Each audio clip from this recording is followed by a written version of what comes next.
month for the first year, so you can lower your cable TV bill and say hello to savings. Then say hello to an amazing offer. Order now and you can get a free year of Roadrunner Turbo and wireless. You can even get a free year of Showtime. Say hello to value. Call 888-77-GET-TWC. Just announced. Special offers on Lincoln cars, crossovers, and SUVs. Now, drive Lincoln MKZ with up to $5,000 cash back and get a 4-year, 50,000-mile maintenance plan. Learn more at lmsoutheast.com. When I really want to know what the temperature is going to be and to know if we can expect any rain, I turn to Fox 8. Fox 8 is the Weather Authority.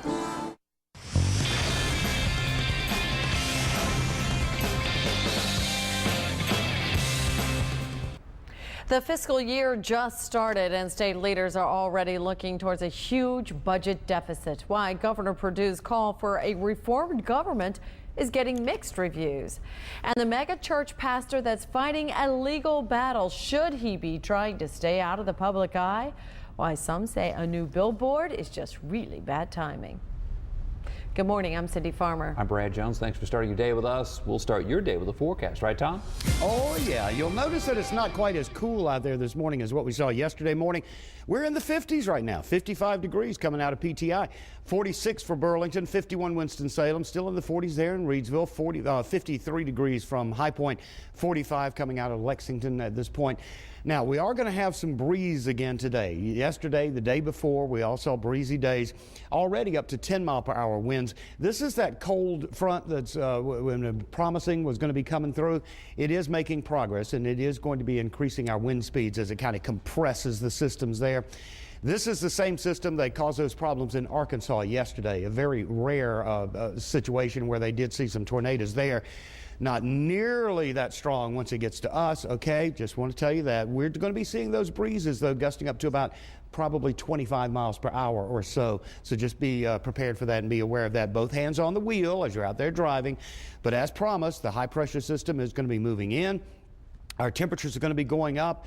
Our skies are going to be clearing up as well. Here's what we're expecting for the next 24 hours. 80 degrees for a high temperature today. Tonight down to about 48, and then for the next 5 days we're going to be up right around those upper 70s to lower 80s as we head through the weekend and on into Columbus Day. President Obama back on the campaign trail today with stops in Maryland and Illinois. He's trying to build momentum for Democrats heading into the midterm elections. Doug Luzader joins us live from Washington to talk more about that. Good morning, Doug. Good morning. I understand there are actually signs that being out there is actually paying off. Democrats actually gaining some numbers in some of the polls. There may be some positive polls for Democrats now, perhaps not enough to stave off some big losses to Republicans in November, but it is heartening some Democrats as they look at some of these numbers. It's one thing to see numbers in the polls, but the other thing that Mr. Obama is trying to do is energize voters, at least get them to head out on Election Day, and that's something in a midterm election very difficult to do. Well, it always comes down to turnout. If Democrats turned out in every election, they'd win just about every election, perhaps. But it's a daunting challenge in a midterm election. It doesn't have the same kind of interest amongst a lot of people as a presidential year does. One of the things they're battling over a lot of times is message. You know, the Republicans now more than ever really, even though Mr. Obama's not running, they're using him in a lot of those ads that are focused on Democrats in general, but we're hearing those charges against the president. And a lot of Democrats are running ads as well, stressing that they are maintaining a fair amount of distance from the president and willing to oppose him on unpopular policy items like health care reform, for instance. And now, we mentioned two of the places, Maryland and Illinois, where he's heading. I gather he's spending a lot of time in those battleground states, those two, Ohio, and some of the places that are going to be the key states for Democrats. And a lot of these are blue states as well, decidedly blue states, and the fact that the president is having to engage in kind of home territory like that shows just how much the tables have turned here. Okay. Doug Luzader live in Washington. Thanks very much. Cindy? Well, today marks 1 year since a shooting in Winston-Salem ended with the death of Winston-Salem Police Sergeant Mickey Hutchins. Hutchins and his partner, Officer Daniel Clark, were shot when they responded to a restaurant on Peters Creek Parkway for a call last October. Hutchins passed away several days later. Officer Clark is back on the job, but in a different position. The big plan won't be unveiled until November, but Governor Perdue's push to trim government spending is already ruffling some feathers. The state's Employees Association says it is worried that tens of thousands of government jobs could be on the line. Meanwhile, conservatives are supportive of major cuts. Others remain skeptical, though, wondering whether the change can really be made if the same leaders are still in office. Perdue says she's working on a plan to save money and put the extra towards a potential $4 billion deficit at the end of the fiscal year. Yadkin County Sheriff's Department's made 2 arrests and a murder at Donahaw Park, but they haven't released a motive at this point. In June, deputies found Joseph Chandler's body near the river in Donahaw Park. That's near the Forsyth County line. Investigators say someone had shot Chandler in the head. Nicholas Rizzi and Pazuzu Algrad are now facing charges in the case. They are in the Yadkin County Jail. Winston-Salem police have arrested a man they say robbed a convenience store while wearing a President Obama mask. Police charged Mitchell Walters yesterday. He was already being held on unrelated charges. Police say the robbery happened around 3 o'clock yesterday morning at the Sheets on Somerset Drive off of Stratford Road. Police say the suspect came into the store wearing the mask and demanded money. Greensboro police have made an arrest in another case of animal abuse. They have charged Shakiva Green with 2 counts of felony cruelty to animals. This time officers say Green abandoned 2 pit bull puppies in a small kennel. They say she left the 6 to 7 week old puppies in the kennel for so long that they were just filthy and emaciated when they were found. They turned up at an apartment on North Elm Street, and one of the puppies had to be euthanized.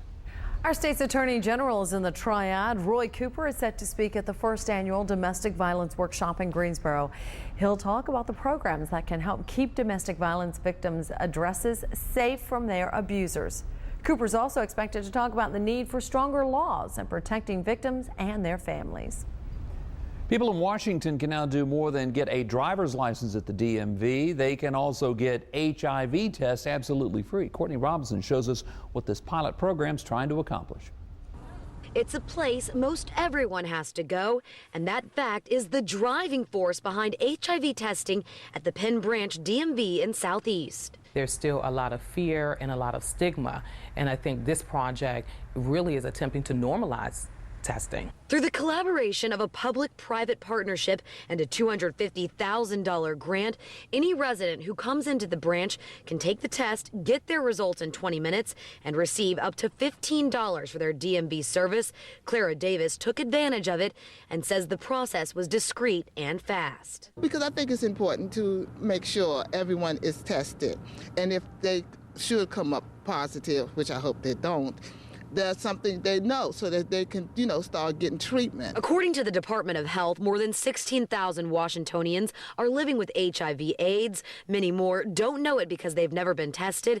Project organizers hope to change that. They say making testing available at a place that's open to everyone, plus adding an incentive, could be the right combination to encourage getting the test, the results, and if positive, the necessary care. There's a lot of people that come through, so the chances are for people to actually want to get the tests are greater. So I think it's good that they're here at the DMV giving out HIV tests. Checking on our traffic situation this morning, I do have one incident I need to tell you about. That's in Alamance County. Sometimes there's a difference in what something means and what it appears to mean. That's the case for a billboard in Atlanta. It shows the pastor accused of sexual misconduct with a message to lead and love like him. We'll tell you why there's confusion over the word him. And I'm Brent Campbell in Winston-Salem. Inside the Haynes Brands Theater, it may not look like much to you, but this is turning into Dracula's lair. We'll explain coming up. Get your local news in high definition. Fox 8 News, now the only local newscast broadcast entirely in high def. Local news, weather, and sports, all in crystal clear HD. And Fox 8 has more local HD programming than any other station in the Piedmont. All HD news on Fox 8, the news leader. Keep up with news from your